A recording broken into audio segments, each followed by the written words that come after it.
Sa Lapu-Lapu City, usa ang patay ug usa nga dangat sa Tambalanan human di katahong nahilo ang sinugbang bangus nga gikaon sa mga biktima ang gitukuang hinungdan. Sayra nato kini pinaagi ni ining report. Dinhi sa bakanting luna at bang sa ilang bunkhouse, gikatahong nagsugba sa napalit nilang bangus ang mga construction workers nga sila si Felix Hinilazo, 35 anyos, taga Canasuhan, Carcar City, Virgilio Supas, 41 anyos, Haslinito Bunghanoy, 40 anyos, taga Tuyanaga, ug Jmar Pardillo, 49 anyos, taga Media 11, Toledo City, alas 6 sa gabi sa miaging Biyernes. Pagka alas 8 sa gabi, gikatahong nagsugod na pagpanakit ang ilang mga tiyan, nagsuka-suka ug nagkalibanga. Alas 8 na sa kadlawon sila nagkahukom nga mudangop sa Tambalanan. Apan gideklarar na nga dead on arrival si Felix Hinilazo.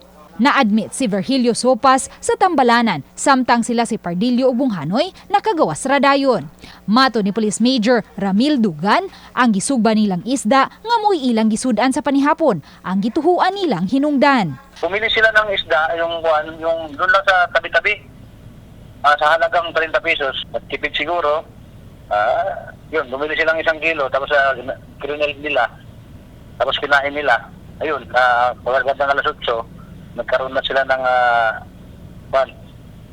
may dinaramdam na sila. Aron masiguro ang tinuod nga hinungdan, gihiling na sa taga-DOH ang sobra sa gikaon nilang bangus o gipaabot pa ang resulta niini. Kung ano natin na talagang may probable cause doon sa nagbinta ng bangus, we will file a appropriate case na for violation of RA 18611 ma'am of the Food and Safety Security Act of 2013.